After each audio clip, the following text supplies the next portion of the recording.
मुखी गणेश मंदिराची नित्य पूजा जी आहे त्याच्यामध्ये सकाळी पहाटे 4:30-5 वाजता बंडू महाराज टिंबे हे देवतेची सकाळची पूजा वगैरे करतात. त्यानंतर सकाळची पूजा झाली की दुपारी सकाळी 10, 11, 12 पर्यंत अभिषेक होऊन दुपारची देवतेची पूजा होते आणि संध्याकाळी 7 वाजता रोज आरती महाप्रसादाचा कार्यक्रम असतो.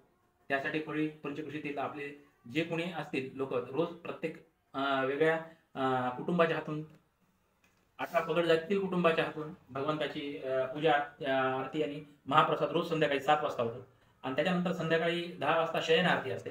अशी ही रोजची दिनचर्या असते आणि वर्षातून भाद्रपद शुद्ध चतुर्थी ज्याला आपण गणेश चतुर्थी म्हणतो, गणपती बसतो, त्या दिवशी एक उत्सव असतो, ज्या दिवशी इथे महाप्रसादाचा कार्यक्रम परंपरागत चालत आलेला आहे आणि संध्याकाळच्या वेळेस मंत्र जागराचा कार्यक्रम चालू आहे.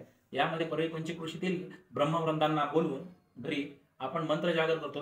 मंत्रांचं जे आपल्या परळीच्या इतिहासात घट, जटा, घन, क्रम याचे जे मंत्र म्हणायचे, ह्या मंत्राची आपण त्या दिवशी पुन्हा अजून एकदा उच्चार करून घेतो एक मंत्र जागर या स्वरूपामध्ये आणि त्यावेळेस भक्तांना महाप्रसादाचा कार्यक्रम असतो. आणि दुसरा उत्सव असतो गणेश जयंतीचा, गणेश जन्माचा. त्या दिवशी मंदिरामध्ये गणेश जन्म साजरा होतो दुपारी 12 वाजता आणि त्यानंतर महाप्रसादाचा कार्यक्रम ठेवलेला असतो. आणि हे दोन उत्सव परंपरागत 3 पिढ्यापासून आमच्याकडे चालत आलेले आहेत आणि जे आम्ही करत आहोत आणि पुढे पण करत राहणार.